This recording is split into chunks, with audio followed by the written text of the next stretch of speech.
Good morning, student. Today I am going to explain chapter 13. Through this chapter, today we will learn about air and water. बच्चों, आज हम इस chapters के माध्यम से आज एयर और पानी के बारे में पढ़ेंगे, समझेंगे और इसके इम्पोर्टेंस के बारे में डियर स्टूडेंट समझेंगे, यूजेस के बारे में समझेंगे. Okay, so let's see start. तो first of all the atmosphere, वायुमंडल क्या होता है इसके बारे में सबसे पहले हम लोग समझें. स्टार्ट करते हैं. You know that air is all around us. जैसे कि आप जानते हैं हवा जो है, वायु जो है चारों ओर है. We can not stay alive for more than a few minutes without air. बिना हवा के हम कुछ मिनट्स तक ही जीवित रह सकते हैं, उसके बाद नहीं जीवित रह सकते. We need oxygen to breathe. हमें सांस के लिए ऑक्सीजन की ज़रूरत होती है. The blanket of air that surrounds the earth is called the atmosphere. Okay dear student, the actual Hindi meaning of atmosphere is वायुमंडल. okay, तो पृथ्वी को घेरने वाली वो हवा का लेयर, परत या कंबल वायुमंडल कहलाता है, जो पृथ्वी को चारों ओर से घेरे हुआ है. It is several hundreds kilometers thick. The density of the atmosphere is not the same throughout. हवा की जो डेंसिटी है वो सेम नहीं है. Okay, it is thick near the ground and becomes thinner as we go up until it fades to nothing in a space. Dear students, यानी यह जो है ग्राउंड लेवल से, पृथ्वी के सरफेस से, ओके, ये थिक है और जैसे जैसे आप ऊपर जाएंगे तो इसका लेयर थिनर होता चला जाता है, पतला होता चला जाता है और बाद में स्पेस में जाकर के यह बिल्कुल ही ख़त्म हो जाता है. As the air becomes thinner as you go higher. जैसे जैसे आप ऊपर जाओगे, जितना हाइट जाओगे तो क्या होता है, बिकम्स एयर जो है वो वायु जो है पतला होता जाता है, उसका लेयर पतला होता जाता है, तो सांस लेना वहाँ पे उतना ही डिफ़िकल्ट हो जाता है. This is why mountaineers carry oxygen while climbing high mountains such as Mount Everest. इसलिए माउंटेनियर्स यानी जो माउंटेन्स वगैरह पे चढ़ता हो वो ऑक्सीजन कैरी करता है. हाँ, जैसे कि माउंट एवरेस्ट पे चढ़ने के लिए वो लोग ऑक्सीजन कैरी करते हैं. ओके, क्यों? तो जैसे जैसे आप ऊपर जाएंगे तो क्या होता है, जो लेयर जो है वो थिनर होता जाता है. जितना थिनर होगा तो ब्रीथिंग जो है वो डिफ़िकल्ट होता रहता है. Okay dear student, now next topic, layers of the atmosphere. Dear students, अब हम लोग एटमॉस्फेयर का, वायुमंडल का लेयर के बारे में डिस्कस करने जा रहे हैं. So pay attention. The atmosphere can be divided into several layers. वायुमंडल को सेवरल अनेकों लेयर्स में बांटा गया है. चलिए देखते हैं. Let's see. The atmosphere, sorry, the troposphere. First layer is the troposphere. Troposphere के बारे में समझते हैं. The layer nearest to the earth surface is the troposphere. यानी पृथ्वी के सरफेस से, ओके, पृथ्वी के सरफेस से जो लेयर स्टार्ट होता है वो लेयर ट्रोपोस्फेयर कहलाता है. It extend up to about 15 kilometre above the surface of the earth. यह पृथ्वी से लगभग 15 किलोमीटर ऊपर जो है ये लेयर रहता है. This is the only layer in which living things can breathe normally. इसी लेयर में लिविंग थिंग्स जितने भी वो नॉर्मली जो है सांस ले सकता है. This is where clouds from. यह वो लेयर जहाँ पे बादल होता है, बादल बनता है, बारिश होती है, स्नो होता है. Most weather changes take place in this layer. इसी लेयर में जो वेदर की जो चेंजिंग होता है, वेदर में जो परिवर्तन होता है डियर, वो इसी लेयर में होता है. Okay, now dear student, next जो लेयर है वो है stratosphere. Okay, the layer that lies above the troposphere. Okay, the stratosphere extend to about 50 kilometre above the surface of the earth. तो डियर स्टूडेंट्स, अभी आपने पढ़ा ट्रोपोस्फेयर यानी 15 kilometre के बाद की जो लेयर है, ओके, उसको स्ट्रेटोस्फेयर बोलते हैं. यह लगभग पृथ्वी के सरफेस से 50 किलोमीटर ऊपर है, ऊपर तक है. This is where jet planes usually fly. वो लेयर है जिसमें प्लेन्स वगैरह आसानी से फ्लाई होता है, उड़ता है इसी लेयर में. Okay, now dear student, next जो लेयर है वो है the mesosphere. The mesosphere, the layer that lies above the stratosphere. वो यह लेयर है जो स्ट्रेटोस्फेयर के ऊपर यह लेयर है extend to about 85 to 90 kilometre, ये 85 से 90 किलोमीटर ऊपर एक्सटेंड है, फैला हुआ है। Above the surface of the earth, पृथ्वी के सरफेस से, सतह से। Meteors burn up in this layer, meteors जो होता है वगैरह उल्का पिंड सब जो होता है वो इस लेयर में आकर के हाँ जलता है, यानी ऊपर से जब टकरा के आता है तो इस लेयर में जैसे ही आता है तो वो जलता है। आपने कभी सुना भी होगा। Now dear students, next layer the thermosphere. The thermosphere lies above the mesosphere, यह मेसोस्फेयर के ऊपर में यह लेयर रहता है। It extend to about 500 to 600 kilometre above the earth, यानी पृथ्वी से 500-600 किलोमीटर ऊपर तक यह फैला रहता है ये layer. Okay, now dear student, last the exosphere. The exosphere lies above the thermosphere and fades into the space. यह जो है थर्मोस्फेयर के ऊपर का जो लेयर होता है वही लेयर एक्सोस्फेयर होता है, जो स्पेस में जाके बिल्कुल ही खत्म हो जाता है। ओके डियर स्टूडेंट्स, तो अभी आपने लेयर्स के बारे में समझा। Okay, now the importance of the atmosphere. चलिए अब हम लोग इस एटमॉस्फेयर का जो इम्पोर्टेंस है उसके बारे में समझेंगे, जानेंगे। The atmosphere contents oxygens which all living things need to breathe. Atmosphere में डियर ऑक्सीजन कंटेंट्स रहता है जो सभी लिविंग थिंग्स के लिए ज़रूरत है।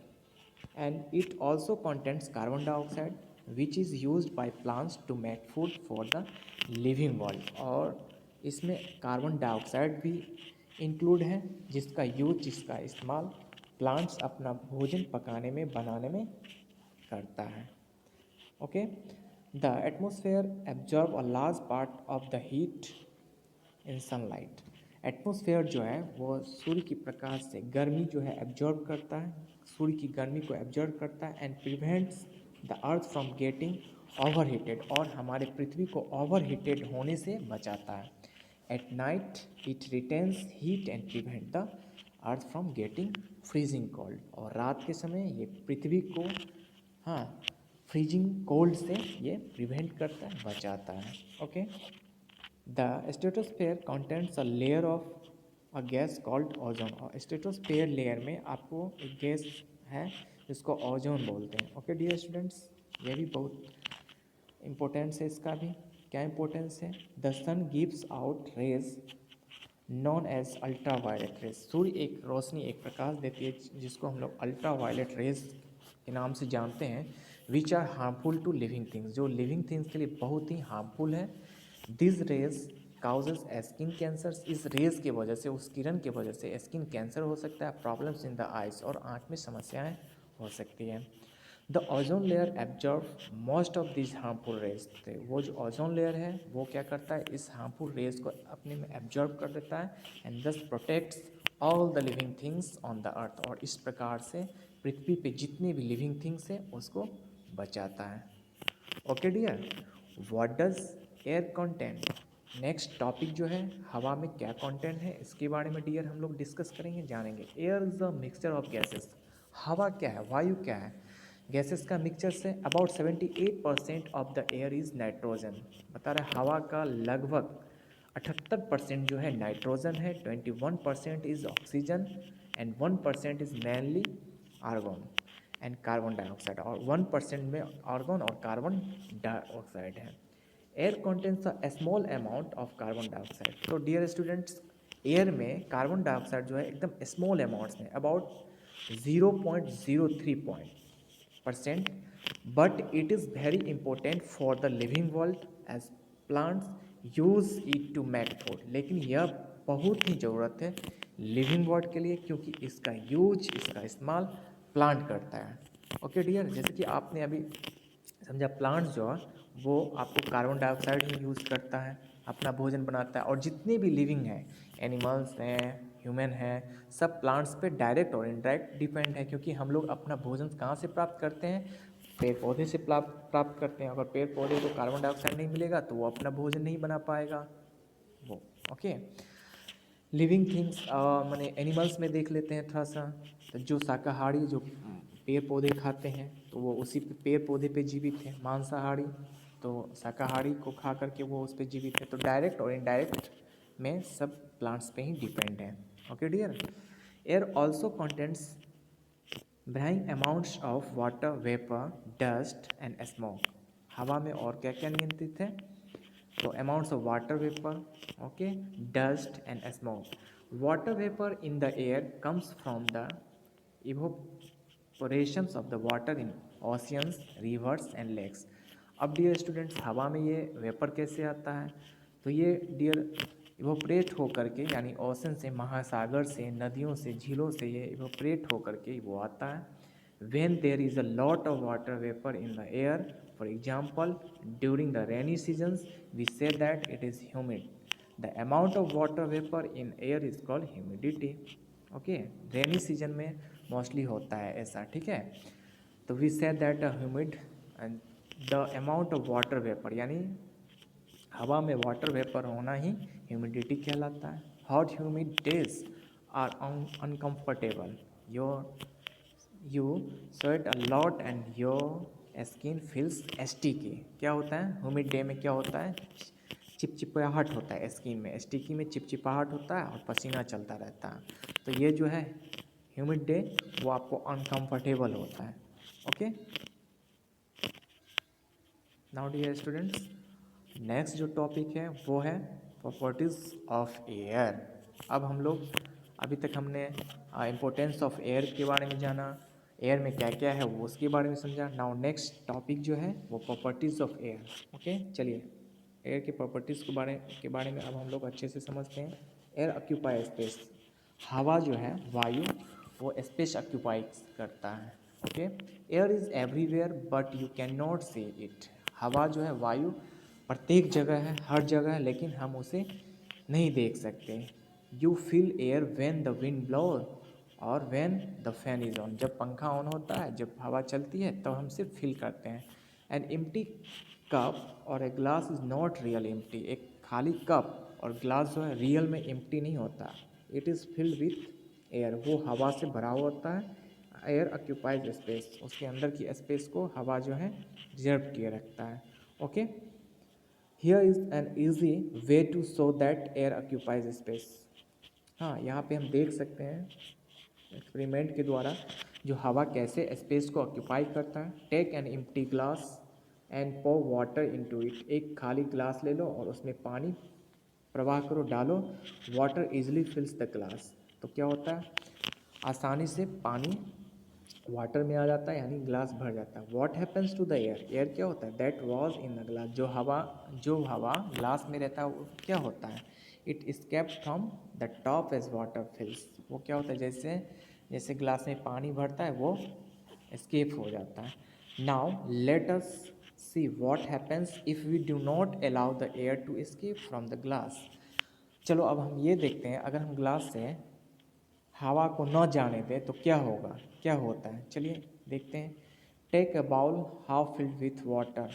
ओके, अब एक कटोरा ले लेंगे, ओके, बाउल ले लेंगे, उसको भर देंगे half. Stuff the bottom of N empty glass with cotton wool. क्या करेंगे, उसके बॉटम में एक कॉटन डाल देंगे, थोड़ा सा छोटा सा। Hold the glass upside, glass को पकड़ेंगे upside down and push it slowly into the water. और क्या करेंगे, पानी में उसको धीरे धीरे पुश करेंगे विदाउट टिल्टिंग, यानी बिना झुके हुए। ग्लास को टेढ़ा उड़ा नहीं, एकदम स्ट्रेट डालना है। ओके, डायरेक्ट एकदम स्ट्रेट डालिएगा, ठीक है। सपोज कीजिए ये बाउल है, ग्लास को एकदम स्ट्रेट पुश करेंगे कॉटन डाल के। The air now has no way to come out of the glass. तो इस तरीके में क्या होता है, जो हवा को निकलने के लिए उसके लिए स्पेस नहीं रह जाता। Okay, to come out the glass, carefully take the glass out of water. अब क्या कीजिए, आराम से फिर ग्लास को क्या कीजिए, बाहर निकाल लीजिए विदाउट टिल्टिंग, यानी बिना झुके हुए एकदम स्ट्रेट निकालना है। Okay, it fill the cotton at the bottom, it is dry और वेट। अब उसको निकालो, छुओगे तो वो एकदम सूखा रहेगा। व्हाट डज दिस सो, तो वो एकदम सूखा रहेगा। The cotton is still dry, cotton अभी तक सूखा हुआ है क्योंकि पानी वहाँ गया नहीं। क्यों, तो स्पेस को ऑक्यूपाई ऑलरेडी एयर कर रखा है। Okay, water could not enter the glass as air could not escape, क्योंकि हवा नहीं निकल पाया तो पानी अंदर नहीं प्रवेश कर पाया, इसलिए कॉटन क्या रहा, ड्राई रहा। आप देख सकते हो अभी जो आपको बताया गया, यहाँ पे देखिए स्ट्रेट डालना है, इस शेप में आप देख रहे होंगे, इस पिक्चर में देख रहे हैं, स्टेट डालना है। इससे क्या होता है, वाटर एयर जो है एस्केप नहीं हो पाता है। ओके, और यहाँ पे देखिए टिल्ड करके यहाँ पे डाला गया है। ओके, यहाँ पे टिल्ड करके डाला गया, तो इसके बारे में हम लोग अभी डिस्कस करने जा रहे हैं। We are just going to discuss about it now. Again push the glass into the water, फिर से उस पानी में ग्लास को डालो। Now slowly tilt the glass, अब क्या करो, धीरे से हल्का ग्लास को टिल्ट कर दो, झुका दो। You will see bubbles of air escaping, तो आप देखोगे बुलबुला यानी हवा जो एस्केप हो रहा। Water can now inter the glass, अब पानी आसानी से इंटर कर रहा है, प्रवेश कर रहा है। Fill the cotton after taking the glass out of water, it is wet now. अब ग्लास को लो, उसमें से कॉटन निकाल के जब टच करेंगे देखेंगे तो कॉटन इस बार भींगा हुआ है क्योंकि पानी अंदर इंटर कर गया। ओके डियर स्टूडेंट, तो this show okay air occupies space. Okay, first properties. Now second properties, air has a weight, हवा में डियर स्टूडेंट्स वेट है। Okay, you can try this simple experiment to prove that air has a weight. चलिए एक simple experiment है जिसके वजह से आप प्रूव कर सकते हो, साबित कर सकते हो जो हवा में वेट है। Tie a piece of string to the middle of a scale, क्या कीजिए एक स्केल को बीचों बीच एक स्टिंग जो है टाई कर दीजिए, बांध दीजिए, एक पट्टा लकड़ी का टाई कर दीजिए। Take two inflated balloons of the same size का दो फूला हुआ बैलून्स को दोनों एंड पे स्केल्स के दोनों एंड पे टाई कर दो, बांध दो। Tie a balloon to each end of the scale, make sure both ends of the scale are at the same level, पहले श्योर हो लीजिए जो स्केल्स का जो दोनों एंड का जो लेवल जो है वो सेम है। Now prick one balloon carefully so that all the air escape, अब क्या कीजिए उसको प्रिक कर दीजिए, एक छेद कर दीजिए कोई भी पॉइंटेड ऑब्जेक्ट से, सो दैट कि हवा एस्केप हो जाए। The end of the scale with the balloon filled with air will come down, तो आप क्या देखेंगे, तो जो बैलून हवा से भरा हुआ है वो क्या होता है, नीचे आ जाता है। It contents air and is therefore heavier, क्यों, क्योंकि उसमें हवा है और वो हैवियर माने इस अदर बैलून से वो क्या होता है, हैवियर होता है। सबसे पहले आपको ऐसे चेक कर लेना है, ये फिगर दे रखा है। एंड नेक्स्ट यहाँ पे देखिए प्री करने पे क्या हुआ, इसके अंदर की जो हवा था वो स्केप हो गया और इसके अंदर अभी भी हवा है, तो इट मीन्स इससे यह हैवियर है, इसलिए ये क्या हो गया, नीचे आ गया, झुक गया। तो this shows that air has a weight, तो इससे ये पता चलता है, प्रूफ होता है जो हवा में वेट है। Okay dear, now next properties, air exerts pressure. Okay, हवा जो है वायु अपना प्रेशर सभी और सभी डायरेक्शंस में डालता है, अपना प्रेशर दबाव बढ़ाता है। Fill a glass with water up to the brim, ठीक है। अब बता रहा है, चलिए एक एक्सपेरिमेंट फिर करते हैं। एक ग्लास को ब्रिम मीन्स यानी किनारे तक एकदम फिल कर दीजिए, पानी से भर दीजिए। Carefully place a piece of stiff card over the mouth of the glass, अब क्या कीजिए, ग्लास के ऊपर एक टुकड़ा जो है कोई कार्टून वगैरह का उसको डालिए। Make sure that no air step between the water and the card, sure हो लीजिए जो पानी और कार्ड के बीच में हवा ना रहे। Hold the card in place with your hand and turn the glass upside down, और क्या कीजिए उस कार्ड को होल्ड कर लीजिए, पकड़ लीजिए और उसको ग्लास को रिमूव कर दीजिए। ओके, जस्ट अपोजिट कर दीजिए। Remove your hand, you will find that the card will stay in place and the water will not flow out, तो आप नोटिस करेंगे और उसके बाद क्या कीजिए, अब हाथ को हटा लीजिए, तब आप नोटिस कीजिएगा जो वो कार्ड अपने प्लेस पे ही है और पानी भी फ्लो नहीं हुआ, नहीं बहा। This is because air exerts pressure on the card from below to keep the card in place, तो इससे ये पता चलता है हवा जो है नीचे से अपना प्रेशर, अपना दबाव डाल रहा है उसके ऊपर, ठीक है, इसलिए कार्ड अपने जगह पे ही है।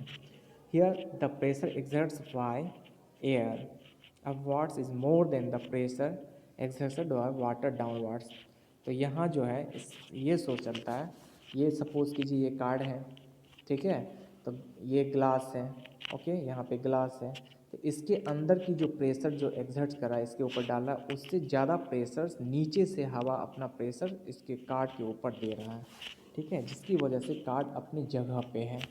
ओके, वो रिमूव नहीं हो रहा है। Okay, pressure extended by the water downwards. If there has been air trapped inside the glass, the card would have fallen off. अगर उस पानी और कार्ड के बीच में अगर हवा रहता तो वो कार्ड क्या होता, गिर जाता, because of the downward pressure exerted by the trapped air. Okay, air pressures from all sides on everyone and everything. हवा जो अपना दबाव किसी भी साइड से और किसी भी वस्तु पे डालता है। You can understand this by a simple experiment. आप एक सिंपल एक्सपेरिमेंट के द्वारा इस थिंग्स को आप समझ सकते हो। टेक अ प्लास्टिक बोतल with a tight fitting cap, pour some hot water into the, अब क्या बता रहा है, एक प्लास्टिक बोतल ले लीजिए जिसका कैप जो है टाइट हो, उसमें कुछ गर्म पानी पौर कीजिए, डाल दीजिए। ओके, बोतल and after about a minute screw the cap back tightly, क्या कीजिए कुछ मिनट्स के बाद उस कैप को फिर से टाइट कर दीजिए। Okay, minutes screw the cap back tightly, keep the बोतल in a bowl and pour cold water and ice on top of it। अब क्या कीजिए, उसको एक बाउल में, बड़ा सा बाउल में, यानी बोतल से बड़ा बाउल हो उसमें आप डाल दीजिए और उस बाउल उसके ऊपर से पानी या बर्फ़ डालिए। Now watch it collapse from all sides. तो आप देखेंगे क्या, जो ऑल साइड से, हाँ सभी डायरेक्शन से वो क्या होता है, कोलैप्स हो जाता है, यानी सिकुड़ जाता है, टूट जाता है, फट जाता है। व्हाई डज दिस हैपन, ऐसा ये क्यों होता है? तो water vapour from the hot water in the bottle drives out most of the air from the bottle. Okay, when the bottle is cooled, the air vapor condense. Okay, there is almost no air inside the bottle now, and so the pressure exerted by it is very small. The pressure exerted on all sides of the bottle by the air outside it much more, this make the बोतल go out of shape. इस तरीके से बोतल क्या होता है, collapse हो जाता है, शेप में परिवर्तन आ जाता है।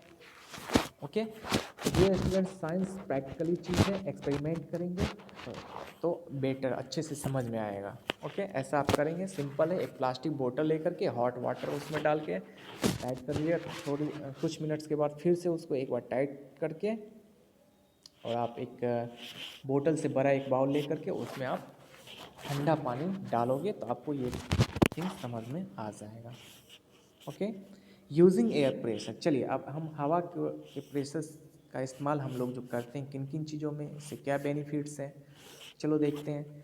You use a straw to drink cold drink from a बोतल और फ्रॉम ए ग्लास। आप स्ट्रॉ जो है, पाइप जो है आप यूज़ करते हैं, इस्तेमाल करते हैं कोल्ड ड्रिंक के बोतल से पीने के लिए और पानी ग्लास से पानी पीने के लिए। हाउ डज दिस वर्क, ये कैसे काम करता है? व्हेन यू सक इन the air in the straw, जब स्ट्रॉ में आप सक करते हो, खींचते हो, चूसते हो, the air pressure inside the straw decrease. तो एयर प्रेशर जो है, हवा का दबाव स्ट्रॉ के अंदर वो डिक्रीज हो जाता है, कम हो जाता है, क्योंकि आप तो उसको खींच लेते हो। The air pressure on the surface of the drink is now more than the air pressure inside the straw। तो क्या होता है, जो स्ट्रॉ के अंदर जो एयर प्रेशर होता है वो कम हो जाता है, और कोल्ड ड्रिंक की जो सरफेस का जो उसके अंदर की जो एयर प्रेशर होता है वो ज़्यादा हो जाता है, तो वो अपना फोर्स डालता है, जिसकी वजह से वो कोल्ड ड्रिंक स्ट्रॉ के थ्रू हमारे माउथ में चला आता है। This force the drink into the straw and your mouth. इस तरीके इस फोर्स से क्या होता है, जो स्ट्रॉ है वो ड्रिंक या वाटर आकर के फिर हमारे माउथ में आ जाता है। Okay dear, when you pump air into the tire of your bicycle, it gets harder due to increases the air pressures। अब देखिए, जब आप अपने साइकिल्स के टायर में हवा देते हो, पंप देते हो, it gets harder due to increases air pressures. तो जब आप देते हो तो क्या होता है, थोड़ा सा हार्ड होता है, क्यों? तो एयर प्रेशर जो है वहाँ पे इंक्रीज होता है, बढ़ता है। This allows you to ride your bicycle comfortably, और इसकी हवा की मदद से आप बाइसिकल आराम से चलाते हो, कंफर्टेबली चलाते हो। Try to let some air out of your bicycle, try and write what happen. चलो अब ट्राई करते हैं कुछ हवा को निकाल देते हैं टायर से तो क्या होगा, थोड़ा सा डिफ़िकल्ट फीलिंग करेंगे, महसूस करेंगे। Okay, air is needed for burning, हवा की ज़रूरत, जलने के लिए हवा की ज़रूरत है। Fix two small candles on a table, एक टेबल पे 2 कैंडल्स फिक्स कर लीजिए। Ask an adult to light them, और किस अपने से बड़ों को बोलिए जो उनको जलाए। Cover one of the candles with a glass, एक कैंडल्स को क्या कीजिए, ग्लास से कवर कर लीजिए। Why does the flame go out after few seconds, कुछ सेकेंड्स के बाद वो फ्लेम क्यों बुझ जाता है। Why does the uncovered candles keep, uncovered candles जो है क्यों जलता रहता है। This activity show that air is needed for burning, यह एक्टिविटीज से पता चलता है कि जलने के लिए हवा की ज़रूरत है। ये पिक्चर्स, फिगर्स, तस्वीर आप देख सकते हो। यहाँ पे एक को कवर्ड किया तो फ्लेम बुझ गया, एक जलता ही रहेगा क्योंकि हवा जो है इसको नहीं मिल पा रहा है। ओके, तो इससे पता चलता है जो जलने के लिए हवा की ज़रूरत है। Okay dear, now atmospheric pollution, अब जो है वायुमंडल का जो पॉल्यूशंस हैं उसके बारे में डियर हम लोग जानेंगे। चलिए देखते हैं। You know that air contains particles of dust and smoke, जैसे कि आप जानते हो हवा में, वायु में, हाँ, डस्ट का और स्मोक का पार्टिकल्स हैं। इट में ऑल्सो कंटेंट सम हार्मफुल गैसेस, और इसमें कुछ हार्मफुल गैसेस हैं भी इंक्लूड है। Dust, smoke and harmful gases make the air dirty, ये सब मिलकर के हवा को डर्टी करता है और पॉल्यूटेड, दूषित करता है। This pollution of the atmosphere is caused mainly by the release of smoke and poisonous gases from factories and vehicles, यानी वाहनों और फैक्ट्रियों से जो पॉइजनस गैसेस रिलीज़ किया जाता है, धुआं जो रिलीज़ किया जाता है उससे यह पॉल्यूशन होता है। When fossil fuels such as coal or oil are burned in a factory or when petrol is burned in vehicles, the poisonous gas given out pollute the air। जब हम फॉसिल फ्यूल्स में क्या क्या आ जाता है, call है, petrol है, diesels है, फैक्ट्री में, वाहन में हम लोग इसका यूज़ करते हैं, चलाते हैं, तो उससे जो हवा होता है वह हमारे हवा को पॉल्यूट करता है। Okay dear students, now our second important topic water. Okay dear students, अब जो हमारा सेकेंड इम्पोर्टेंट टॉपिक जो है वो वाटर है डियर स्टूडेंट, पानी। Did you know that 3/4 of the earth is covered by water, क्या आपको पता है पृथ्वी का 3/4 जो है वो पृथ्वी में पानी ही पानी है। वाटर इज़ फाउंड एवरीवेयर, पानी प्रत्येक जगह पाया जाता है। इन द ओशियंस, महासागरों में, झीलों में, नदियों में, अंडर द ग्राउंड, नीचे, and even in the sky as water vapour, और इवन यहाँ तक कि आकाश में भी एज अ वाटर वेपर। हाँ, every living things on the earth depends on water, जितनी भी लिविंग थिंग्स पृथ्वी पे है सब पानी पे डिपेंड है। Without water no living things can survive, हाँ, बिना पानी के लिविंग थिंग्स सर्वाइव नहीं कर पाएगा। Since water is very essential for the functional of the body, और blood is mostly water and it carries oxygen and food to all parts of our body, यहाँ तक कि हमारा शरीर में भी, हमारे शरीर का ब्लड में भी मोस्टली वाटर ही है जो क्या करता है, ऑक्सीजन्स और भोजन को हमारे शरीर के हर एक पार्ट्स में वो कैरी करता है, पहुंचाता है। चलिए, water dissolves many things, water जो है बहुत वस्तु को डिजॉल्व कर लेता है, अपने में घुला लेता है। Okay dear, the salt that you added to the glass of water did not disappear, जो साल्ट आप डालोगे ग्लास में तो वो डिस्पेयर नहीं होगा, नहीं होगा, it dissolve in the water, that is why the water become salty, वो क्या होता है, पानी में घुल जाता है, इसलिए पानी साल्टी होता है। The salt and water together form the salt solution, ये दोनों मिलकर के साल्ट सॉल्यूशन कहलाता है। Okay, the water here is called a solvent, यहाँ पे वाटर जो होगा वो सॉल्वेंट कहलाएगा, और salt the substance that dissolve in water is called a solute, और जो सब्सटेंस, जो पदार्थ जैसे कि साल्ट जो घुल जाता है उसको सॉल्यूट कहते हैं, यानी जो थिंग्स अपने आप में घुला लेता है, हाँ, उसको सॉल्वेंट करते हैं, और जो पानी में घुल जाता है वो सॉल्यूट कहलाता है। ठीक है, इसको डियर और अच्छे से समझेंगे। Water dissolve many substance, this substance are said to be soluble in water. पानी जो है बहुत सारे सब्सटेंस पदार्थों को अपने में घुला लेता है, वो सारे सब्सटेंस जो पानी में घुल जाता है वो सॉल्यूबल कहलाता है। Okay, the ones that do not dissolve in water are insoluble in water. जो डिजॉल्व नहीं होता, जो सब्सटेंस डिजॉल्व नहीं होता वो इनसॉल्यूबल इन वाटर कहलाता है। ओके डियर, चलिए इम्प्योरिटीज़ इन वाटर, तो इम्प्योरिटीज़ समझते हैं ना, वो अशुद्धता होता है। ठीक है, चलिए देखते हैं impurities in water. After water falls on the earth in the form of rain it flows over soil and rocks on the way. Okay, after यानी पानी नीचे जब पृथ्वी पे आता है एंड एज अ बारिश, हाँ, तो क्या होता है, वो पहाड़ों से, मिट्टियों से, चट्टानों से, पत्थरों से होते हुए आता है, तो क्या करता है, वो बहुत सारे डिफरेंट थिंग्स को, अलग अलग थिंग्स को अपने साथ कैरी करता है। ओके,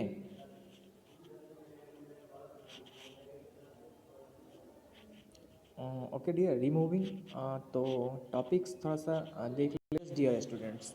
तो वो क्या करता है, अपने साथ कैरी करता है minerals and salt that are soluble. कुछ मिनरल्स भी होते हैं, कुछ सॉल्ट भी होते हैं जो कि सॉल्यूबल होता है, पानी में घुल जाता है। It also carries insoluble substance, और वो क्या करता है, इनसॉल्यूबल सब्सटेंस को भी कैरीज करता है as a chalk, mud and stones, ये सब थिंग्स को भी वो अपने साथ कैरी करता है। In additions many soluble and insoluble impurities get introduced in water from wastes from homes and factories that are dumped into lakes and river. The water may also have disease causing germs. Water which has harmful impurities and disease causing germs must be cleaned before drinking. तो dear students, जिस पानी में अशुद्धता, harmful अशुद्धता है, हाँ, disease causing germs है, तो उसे हमको क्या करना चाहिए, पीने से पहले क्या करना चाहिए, क्लीन करना चाहिए, साफ करना चाहिए। ओके डियर स्टूडेंट्स, तो रिमूविंग इनसॉल्यूबल इम्प्योरिटीज़, तो सबसे पहले चलिए इनसॉल्यूबल अघुलनशील जो इम्प्योरिटीज़ है उसको हम कैसे रिमूव करेंगे। Insoluble impurities in water can be remove by the following two method. दो मेथड के द्वारा आप इसको रिमूव कर सकते हैं। Okay, sedimentation and decantation. Okay, इसके द्वारा आप कर सकते हो।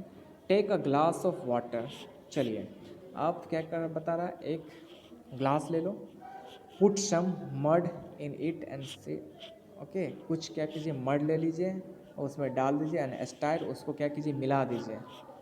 Does the water become muddy, क्या वाटर जो है मडी हो जाता है। Now keep the glass undisturb for 10 minutes. अब क्या कीजिए, बिना उसको छेड़े हुए, टच किए हुए उसको 10 मिनट तक उस गिलास को छोड़ दीजिए। You will find that the insoluble mud particles settle down at the bottom of the glass. तो आप देखेंगे क्या, ये 10 मिनट के बाद जो इनसॉल्यूबल जो मड्डी होता है वो क्या होता है, ग्लास के नीचे बैठ जाता है, living clear water on top, और ऊपर में क्या करता है, क्लियर वाटर यानी क्लीन पानी को छोड़ देता है। The mud that settle down is known as sediment. तो वो मड, वो पार्टिकल्स जो नीचे बैठ जाता है, सेटल हो जाता है, उसे सेडिमेंट्स कहते हैं। This method can removes heavier insoluble impurities from water, it is called sedimentation। तो ये जो मेथड से आप हैवियर यानी बड़े बड़े पार्टिकल्स को आप रिमूव कर सकते हो, और इस मेथड को सेडिमेंटेशन कहते हैं। Okay, now carefully pour out the clear water into another glass. अब क्या किया रहा, जो ऊपर का जो क्लियर वाटर था, जो ऊपर था, उसको दूसरे ग्लास में धीरे धीरे पोर कर लीजिए, डाल लीजिए। The sediment is left behind, तो क्या होता है, वो सेडिमेंट जो है वो उसी ग्लास में रह जाता है, नीचे ही रह जाता है। This process is known as decantation. तो इस प्रोसेस को डिकेंटेशन कहते हैं। ओके, क्लीन वाटर हमने ले लिया, जो हैवियर इम्प्योरिटीज़ जो पार्टिकल्स था वो दूसरे ग्लास में रह गया, और ये ले, और जो क्लीन वाटर था, जो क्लियर पानी था, वो हमने ले लिया। ओके, यहाँ पे देख सकते हैं मडी वाटर है, सेडिमेंटेशंस, और यहाँ पे क्या किया, कुछ देर छोड़ने के बाद यहाँ पे देखिए जितने भी है वो सेटल डाउन नीचे सेटल हो गया। अब ऊपर की जो इस क्लीन था उसको हमने क्या किया, दूसरे गिलास में पोर कर लिया। ओके डियर, चलिए, और फिल्ट्रेशन, और हम लोग फिल्ट्रेशन का समझते हैं।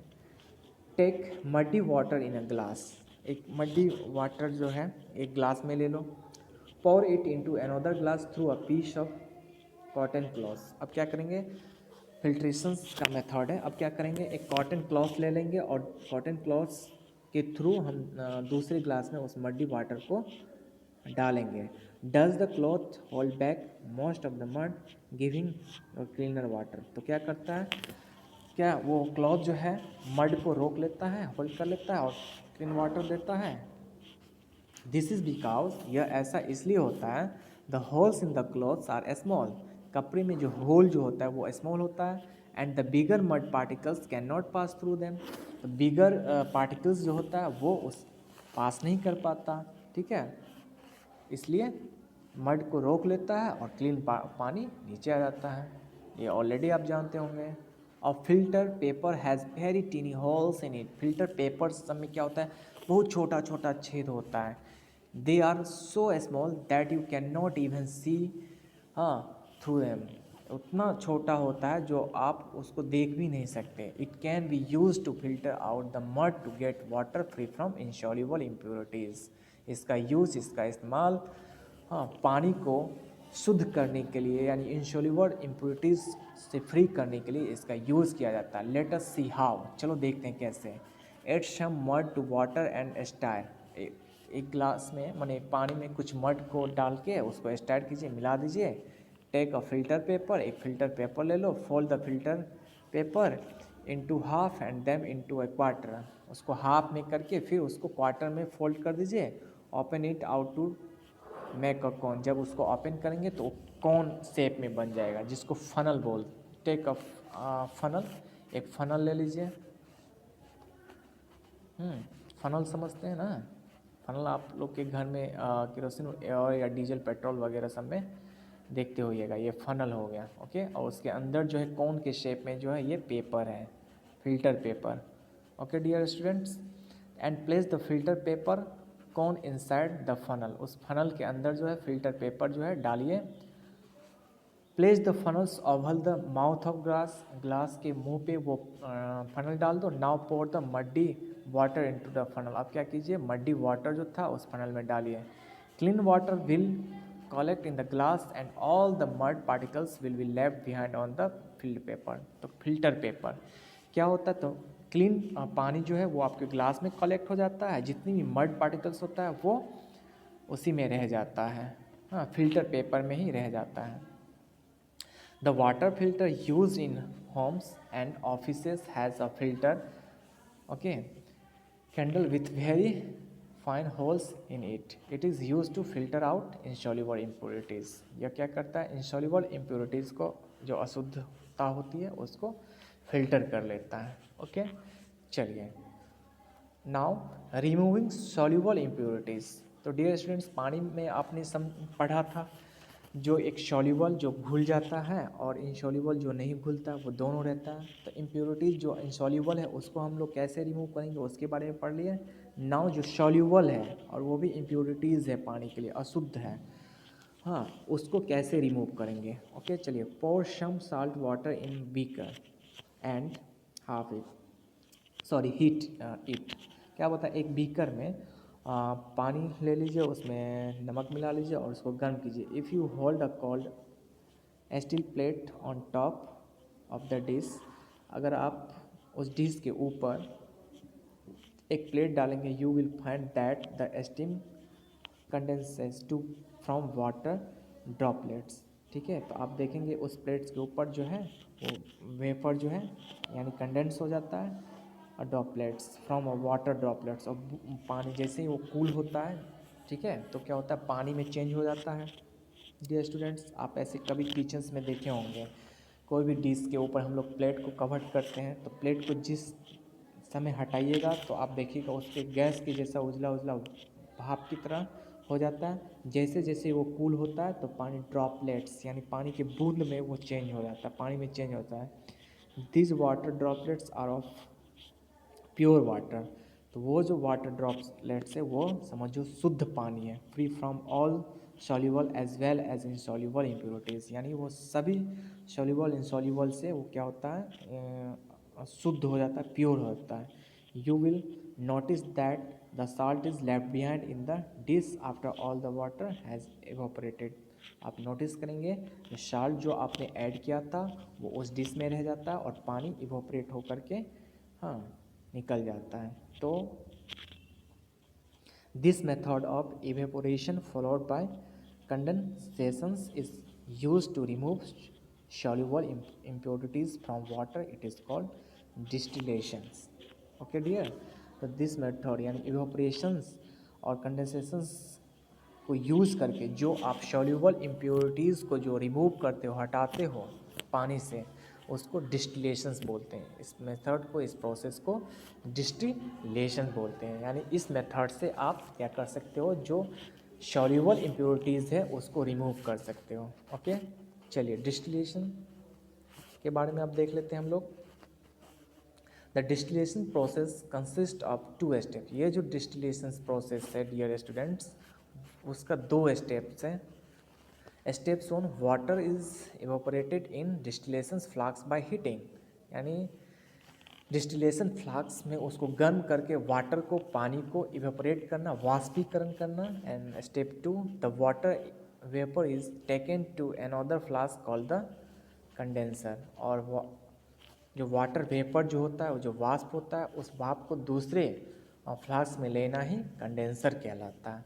Where it is cooled to form water, जहाँ पे वो ठंडा होता है और पानी में चेंज हो जाता है। The condensers is kept cool by circulating cold water around it. और वो कैसे कूल होता है डियर स्टूडेंट, तो उसके चारों ओर ठंडा पानी जब आप डालेंगे तो क्या होगा, वो जो इवोपरेट होता है वो पानी में चेंज हो जाता है। Okay, salt and water can be separated in this way. पानी को और नमक को जो घुल जाता है उसको आप सेपरेट कर सकते हो, अलग अलग कर सकते हो इस तरीके से। The water collected in this way is the purest form of water. और इस तरीके से जो पानी जो कलेक्ट होता है वो समझिए प्योरेस्ट, एकदम शुद्ध पानी हो जाता है। It is known as distil water. वही शुद्ध पानी को हम लोग डिस्टिल वाटर कहते हैं। It is used in science laboratories and car batteries हैं, वहाँ पे इसका यूज़ किया जाता है। ठीक है, okay dear student, drinking water at home, water can be boiled for around 15 minutes to kill the germs and then filtered. पानी को हम लोग घर पे लगभग 15 मिनट तक बॉयल करते हैं, जर्म को, कीटाणु को किल करते हैं मारने के लिए, तब उसको फिल्टर करते हैं। A substance called alum is also use to purify water. एक सब्सटेंस पदार्थ जिसको फिटकरी बोलते हैं, एलम, उसका भी यूज़ किया जाता है पानी को प्योरीफाई करने में। Several types of water purifiers are available in the markets for home use. घर के इस्तेमाल के लिए मार्केट में अनेकों प्योरीफायर्स अवेलेबल है। Some use as special kinds of light called ultra violet light. कुछ स्पेशल तरह के लाइट्स का यूज़ किया जाता है जिसको अल्ट्रा वायलेट लाइट्स भी बोलते हैं, टू किल जर्म्स, यानी कीटाणु को मारने के लिए जो लाइट्स रेज का यूज़ किया जाता है उसको बोला जाता है ultra violet light. Okay, others use special filters that can filter out bacteria. और अदर यूजेस भी है, हाँ, फिल्टर्स यूज जो क्या करता है, बैक्टीरिया को फिल्टर कर लेता है। The town water supply uses water from lakes and rivers. Town में जो वाटर सप्लाई किया जाता है वो पानी वो झील में से, नदियों में से यूज़ किया जाता है। This water is purified in the water works to make it safe for drinking. ठीक है, उस पानी को प्योरीफाइड किया जाता है, शुद्धिकरण किया जाता है, हाँ, वाटर वर्क्स में, और पीने योग्य बनाया जाता है। The following process are used. उस वाटर वर्क्स में क्या क्या सब प्रोसेस किया जाता है उसके बारे में डिस्कस करेंगे, जानेंगे। तो फर्स्ट जो है प्रोसेस डियर स्टूडेंट वो है screening. Okay, the water that is taken from lakes and rivers is first passed through screens that removes most of the large impurities like stones, leaves and so on. Dear student, first जो screen जो होता है यानी जो हम झीलों से नदियों से पानी लेते हैं तो जो मोटा इम्प्योरिटीज़ है, जो बड़ा बड़ा इम्प्योरिटीज़ है जैसे कि पत्ता हो गया, लीफ हो गया, हाँ पत्थर हो गया, स्टोन वगैरह कचरा हो गया, ये सब को क्या करता है छान लेता है। This process is called the screening. ठीक है, इस प्रोसेस को स्क्रीनिंग कहते हैं। Okay dear student, the first screening हो गया।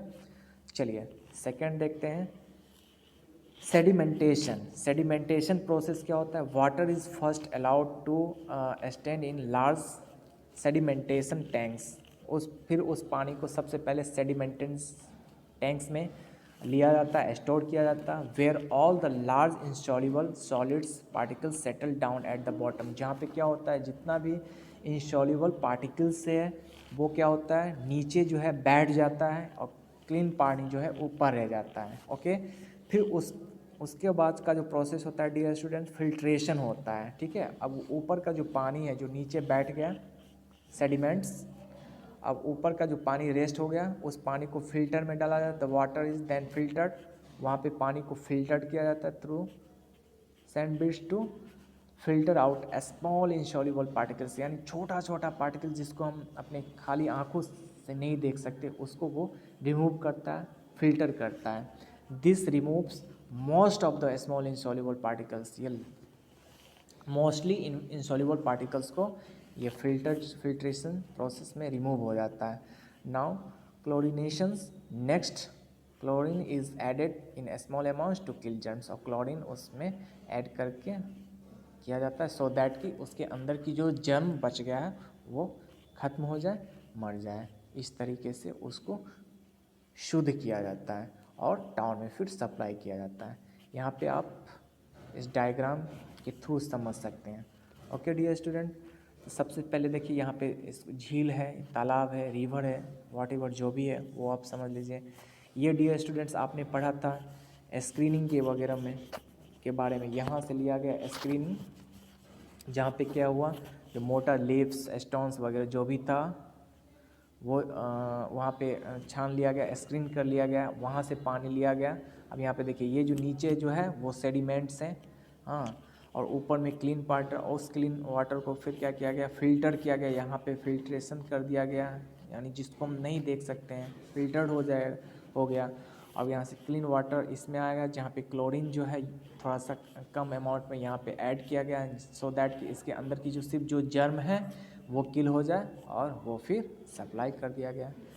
तो इस तरीके से उस पानी को शुद्ध किया जाता है और सब शहर में टाउन में सप्लाई किया जाता है। Okay dear students, this way your chapter 13 has completed. in this chapter through this chapter we will know about importance of air and water, uses of air and water. okay dear students, था chapter long था। Okay, अच्छे से समझेंगे, देखेंगे। Okay, bye and have a nice day.